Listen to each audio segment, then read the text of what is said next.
part 2. We're ready to talk about finishing out the OBALON. Do I recommend it? One thing I do want to talk a little bit more about is the level of restriction that I was talking about. And, I said that I didn't feel as restricted on the third balloon, and I think something kind of clicked mentally for me. And what I mean is I got to the point where I would just eat a small portion. I wouldn't eat till I was stuffed. I wouldn't eat till I was forced to stop eating. I would just eat till I was satisfied, not super full. And it just started happening like that. And so I never felt like the third balloon was super restrictive or I was eating so much less, because I was just eating until I was satiated, and that was it. And I think that I was finally, after 5 or 6 months of having balloons in, mentally getting to the point where my body and my brain would look at a plate and say, okay, this is your portion. Before I had the balloons, if you put a huge plate of food in me, it was like I had a mental block, and if food was sitting in front of me, I would try to finish it, even if it was hurting my stomach. And that's where a lot of my weight gain came from, was terrible portion control. I just ate a lot. I ate a lot of food all the time. So now that I've had the balloons out, I'm still eating those same portions. It just feels natural for me now. And whenever I was speaking to one of the doctors at the hospital, whenever he was about to take them out, he told me about his sister who had them out for about 4 years and still ate the same portions that she did when she had them in. So I'll kind of go into really quickly what getting the balloons out is like. They schedule you for an outpatient surgery. You have to have a liquid diet the day before. For 24 hours, or from the time you wake up to the time you go to sleep, basically. You can have protein shakes, you can have soup, but it has to be a liquid soup. If it had chunks in it or something, it needs to be blended. It basically has to be able to fit through a straw. So you have your prep. I was drinking protein shakes. I think I had 2 protein shakes and 2 or 1 tomato soup. I don't really remember. I remember I was hungry. I do remember that. And you drink a lot of water. You have got to stay hydrated. While you have the balloons, when you're prepping to get them out, and after you have them out, you have got to drink water. You just have an easy liquid diet the day before as prep. You show up to the hospital, change, no water after midnight, nothing in the morning, show up, and they will you back and you wait for your doctor, and they do put you out. They put you under anesthesia. It's not super heavy anesthesia. You're not down for the count, but I don't know if to me, it doesn't feel like a difference, but whenever they describe it, they say, twilight sedation, light anesthesia. So I just want to be clear that it's light. You're out. You don't know what's going on. You're asleep. You wake up later. And this is where it can be a little different for people, but according to the doctor, some doctors will intubate you and some will not. If you don't know what intubation is, it's where they put the breathing tube down your throat, and it is hooked up to a machine that's basically lungs, and it breathes for you. And they just do that to make sure that you're getting enough oxygen while they've put you out. Any surgery is dangerous, even if they put you out to take out your wisdom teeth or something like that. Anesthesia, there's always a certain level of risk to it. And one of those risks is that you have a bad reaction to the anesthesia, or basically fall too deep asleep. And if your respiratory system slows down and you're not getting enough oxygen, obviously that's dangerous. So some doctors intubate you and some do not. My doctor did intubate me. So that means that when I was out and put to sleep on the bed, to have the removal, that I had a breathing tube, and then you have a really thin tube that is your camera. So they put a camera down there to look in your stomach so they can see the balloons. And then they have a third one that has little claw, little clamp or whatever you want to call it on the end. And so they're going down there and they're basically pinching it, I guess, to kind of get all of the air out. And then once it's deflated, and they're watching this all on the camera, once it's deflated, they pull it back up out of your throat. And that's it. I mean, they take them out. It can be anywhere from a 25 to 45-minute procedure, or shorter or longer, but it just depends. Like, sometimes they said the balloons can be kind of slippery because it's been in your stomach for 6 months, and so they might have a harder time kind of getting a hold of one of them and pulling it out. Post-operation, I had a terrible caffeine headache. I wasn't even fully awake from the anesthesia, and I had the nurse bringing me an iced coffee because I guess somewhere in there she was asking me how I was feeling, and I was like, caffeine. So she brought me an iced coffee. My mom drove me through Starbucks to get another coffee on the way home, which, if you don't know, if you ever have any type of procedure done where you have anesthesia, you are not supposed to drive after it, and you are expected to have a ride. And no, you cannot use a ride share service. You can't use Uber or something like that. You've got to find a friend, a family member, a coworker, somebody to drive you. You do not want to get behind the wheel of the car. That is dangerous, and they will not let you leave if you try to get behind the wheel of a car. The only thing that was unpleasant about getting them removed, of course, being in the hospital is like, not that fun. Having to just be on a liquid diet isn't that fun, but these are all really short blips in the whole process, and you forget what they feel like almost immediately. What was not fun is when I woke up the next day, this whole area, my entire throat and my shoulders, oh my God, they were so sore. I literally felt like someone took a jackhammer to my throat. They were sore. The inside of my throat was scratched up. And I don't know if it's like that for everybody. I think that, they say you might feel like you have a little bit of a scratchy throat whenever you're done, but you'll be fine and it'll go away within a day.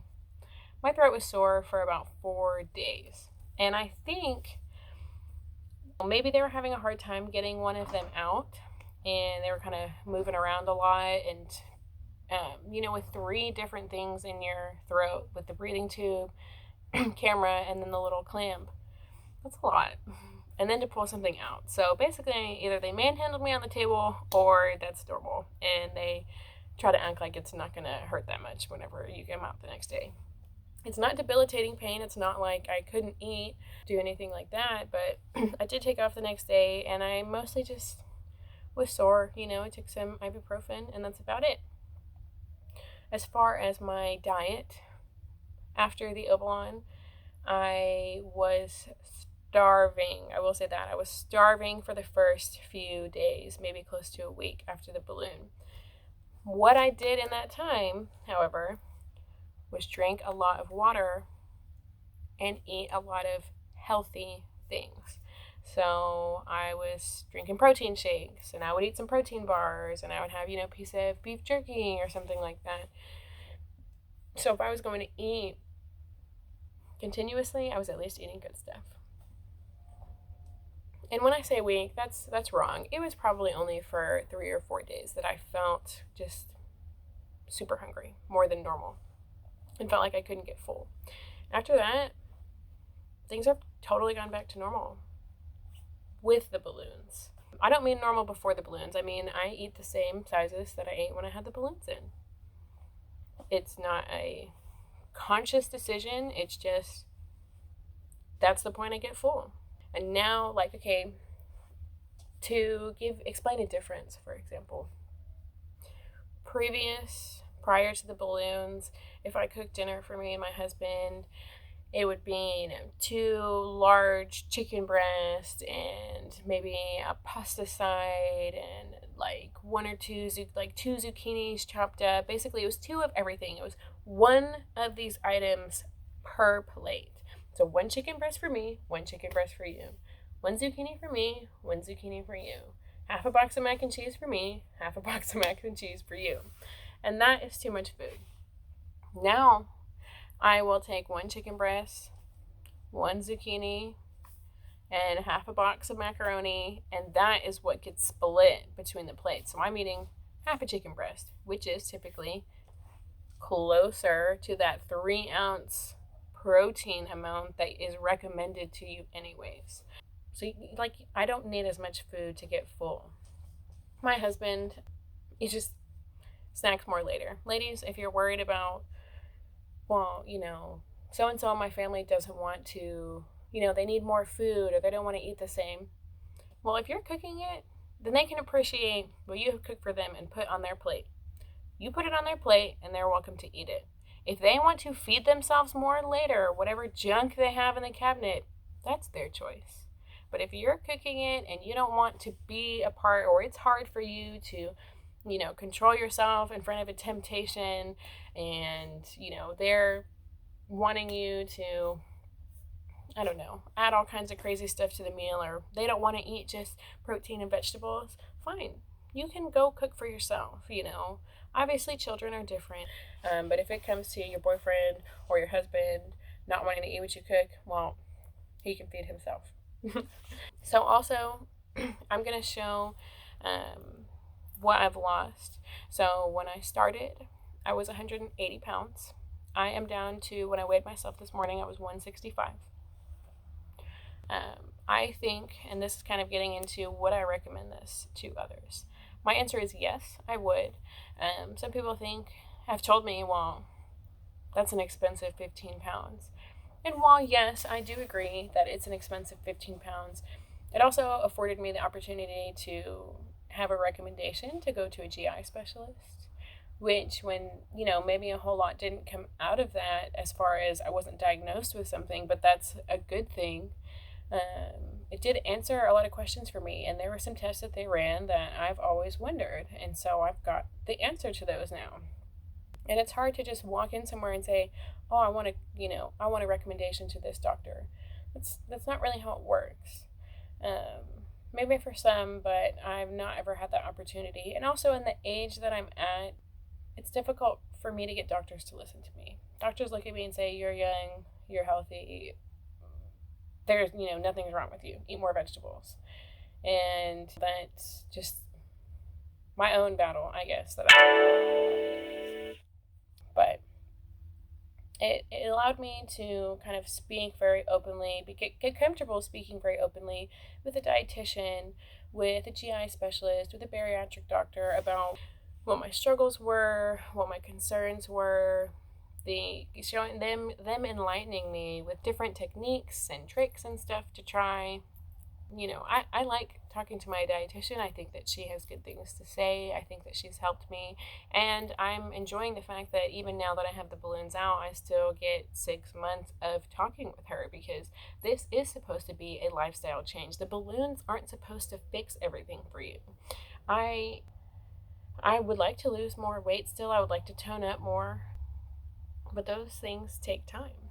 And even now, for the last 2-3 months, my goal that I've set with my dietitian every month is that I need to work out a couple times a week. So throughout basically this whole process, I have not had a steady workout regimen.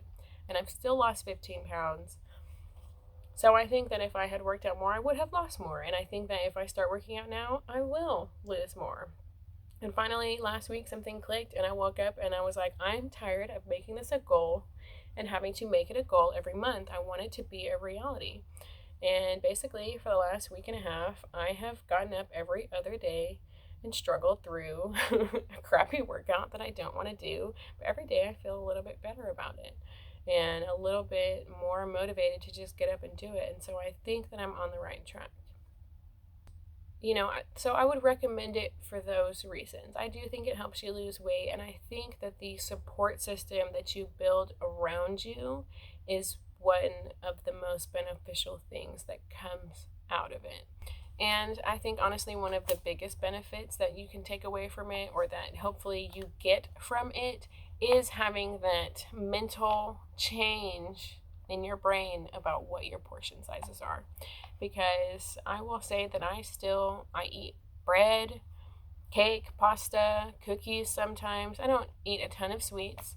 I've basically completely cut out soda. It tastes terrible to me now. I don't know. But I still have carbs, that's what I'm trying to say. I still eat carbs. I don't starve myself, and I don't really say no to myself, but I eat a smaller portion. And then I don't stress about it. I don't obsess over it. I just eat what feels good. I eat till I'm satisfied. And then I drink tons of water. I drink a lot of water throughout the day to make sure I'm not wanting to snack because I'm really thirsty. It's been going well. So even without making like a ton of changes, I have managed to lose that weight. And like I said, I really think that you need to think about trying to get to a good point in your weight loss journey as a lifestyle change, not just as losing some pounds. As far as my recommendations for diet, and this is basically what I have operated on since I haven't restricted a lot, what I do in place of that is making sure I get my water. Of course, I know I keep saying it, but that, and then having a lot of protein. So if you can get a high, 10 to 20 grams of protein, closer to 20 is better, in your meals and your snacks, you're not going to want to gorge yourself on crackers and cookies and ice cream and stuff like that.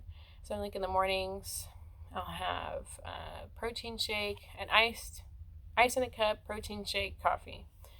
And then I might have beef jerky. One product I really like is Quest protein chips as a snack.